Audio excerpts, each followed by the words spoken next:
Hi there, welcome to Word Drop. This is your opportunity to feel a word. Language coach Jenny Reid and myself, Ruth Pringle, are here to bring authenticity into your English language use and invite you into a conversation, which we hope will not introduce you to a new vocabulary words, but enrich your language and help you use it with confidence in real world conversations. So Jenny, I've got a proposal for you. Okay. It's my turn to do a word, but if you're watching this, or rather, when you're watching this, you should know that we do both have words and then we have a quick conversation. We don't know each other's words in advance, but we do it. Do you want to go? Shall I go? I thought about adding an element of danger to a conversation and just being like rock, paper, scissors live, and then the outcome determines who has the word, who goes with the word. So pitching it to you, pitching it to our audience.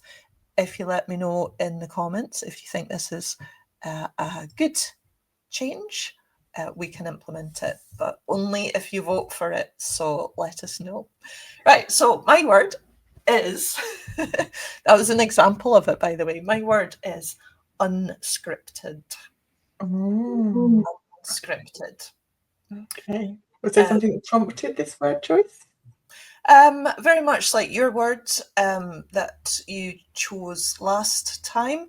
It was a bit of a inspiration, really. I did have another word lined up, but then I thought, actually, unscripted is a nice way to describe the word drop, because it's, in case anybody is surprised by this knowledge, completely unscripted. So obviously there's advantages and disadvantages to that. There's a risk involved in working unscripted, but I thought it would be worth just exploring the benefits of listening to unscripted conversation, in that most English language resources, they have a language target and they write content around it, and then they sort of cram that into a conversation that is technically accurate English, but unreal, completely unreal. And my feeling and theory is that that generates distrust for the language learner. That makes the language user feel insecure if their sources have always been inauthentic and pretend. And if we're leaning into something with trust, we want to be really certain of our foundations. And so, yeah, it's just to celebrate that unscripted, I think, and to maybe examine what else is unscripted in our world, and how much of your teaching is unscripted, how much of your coaching is, or do you follow a lesson plan? Good questions.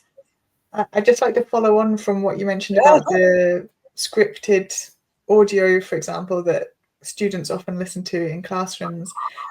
And when they come and have an actual conversation with someone, when it doesn't follow those patterns, because natural language doesn't, sometimes we don't finish our sentences. We stop our sentence midway through and start a new sentence. And it's all part of communication. And when we're listening to an audio file, it's very scripted, but you haven't got any body language, you haven't got any facial expressions, gestures, all of which add to the communication.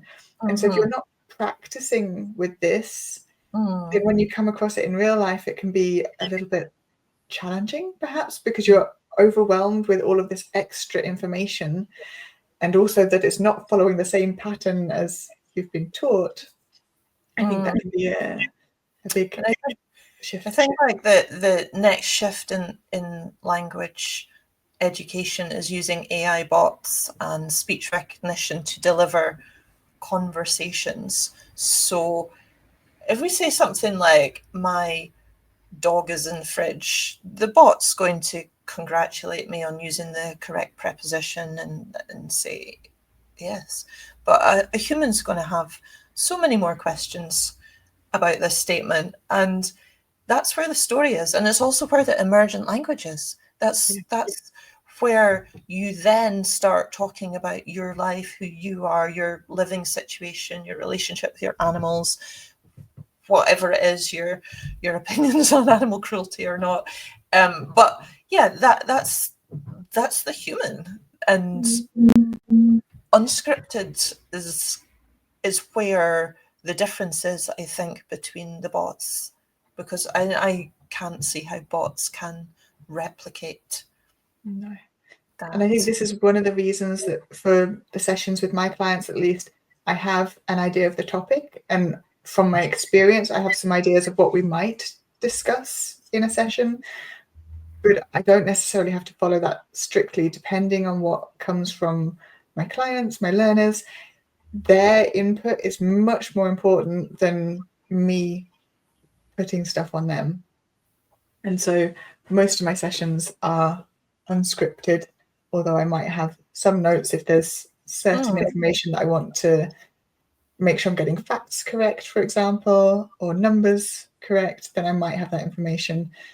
But when you said the word unscripted, I also thought about my experience earlier in the week. So I'm a member of Toastmasters, which is an international speaking organization, and I have twice monthly meetings where I go along and people practice speeches. And on Monday, it was my turn, or I signed myself up to do a very short speech. And I always try and prepare my speech in advance because I want to stand up and know what I'm saying, more or less. But it wasn't scripted. I didn't write out every single word. I knew the topic, and I also had a few points that I knew that I wanted to include. Every time I rehearsed it, it came out differently.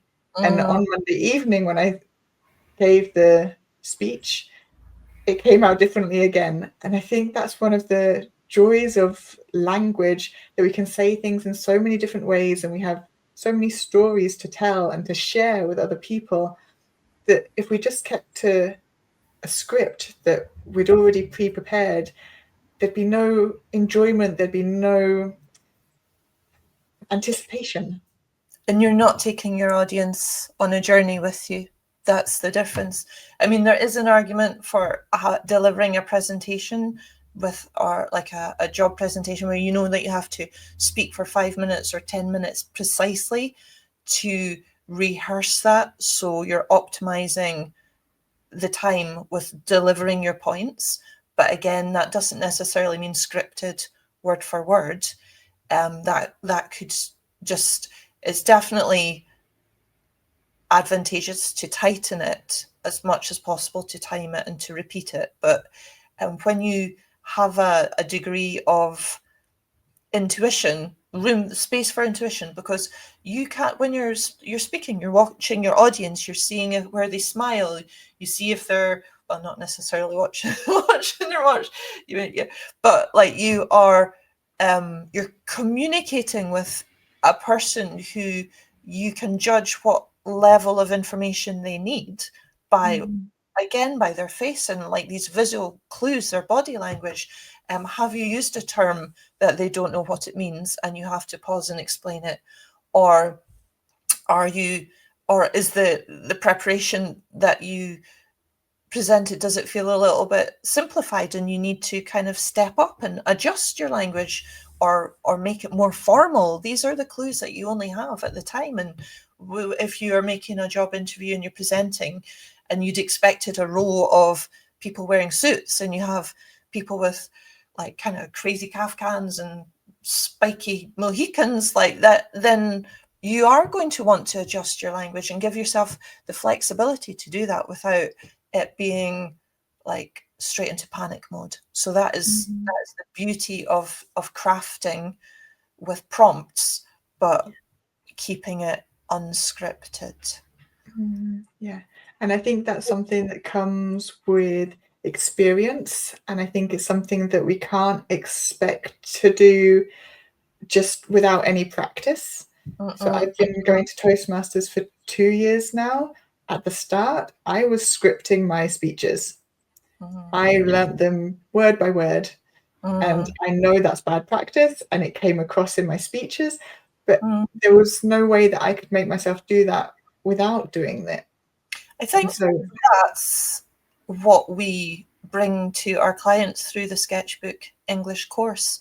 It's 12 weeks of working off script and working intuitively and learning what you need to say and what you need to communicate in the process. But it is that is the client journey, going from needing the script and not trusting yourself to step outside it and having the fluency, the confidence and the expertise to go your own way and to shine through it. So that I rarely tie things up that neatly, so I should stop now. Thank you, Ruth. Speaking to you. Thank you so much. Okay, bye. Bye.